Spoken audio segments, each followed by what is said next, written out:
This is the video training for the Written Information Security Program, or WISP, at Seven Hills Charter Public School. To access the WISP, log into the school website and click on the TR icon on your top toolbar.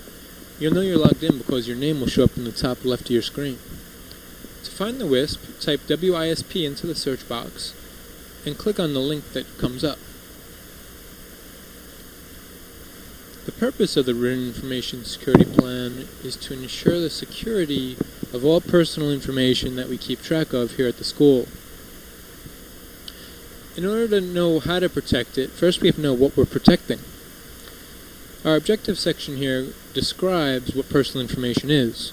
Essentially, personal information is any information where the first and last name or the first initial and last name of an individual is stored in combination with a social security number or driver's license number or credit card number or similar number.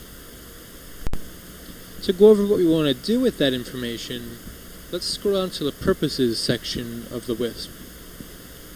Here we see three different purposes. First, we want to ensure the security and confidentiality of personal information. Next, we want to protect against any anticipated threats or hazards to security or integrity of such information.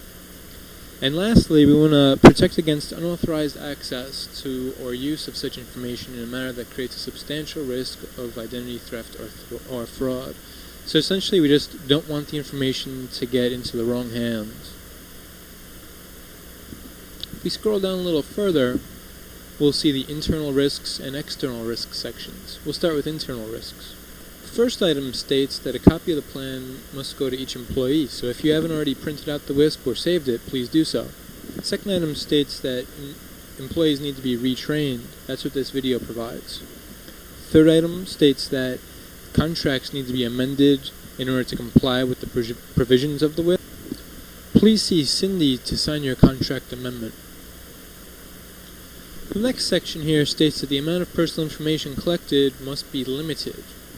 So essentially, only get the information you need when you're getting information about or from an individual.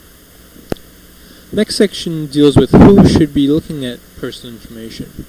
Only those individuals who really need to deal with it for legitimate business purposes or to comply with state or federal regulations is the answer.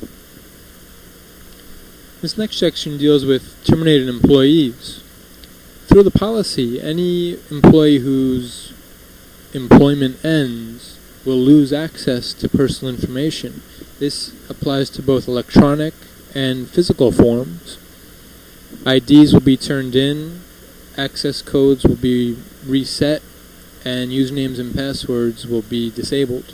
For current employees, usernames and passwords will be changed periodically, and please report any suspicious or unauthorized use of customer information. If there are any major incidents, a post-incident review will take place. Here are some additional mandates of the WISP. Employees are prohibited from keeping open files containing personal information on their desks when they are not at their desks. So please, if you do leave your desk, put the personal information in a secure location. At the end of the workday, please do the same. Each department will actually have its own policies for securing information under the WISP. Most likely your data will be stored in a locked facility or secure storage area. But please check with your department head if you have any questions. To access electronic personal information, each of you has a unique username and password. Please never lend it out to anyone or leave yourself logged into a secure site containing personal information for an extended period of time.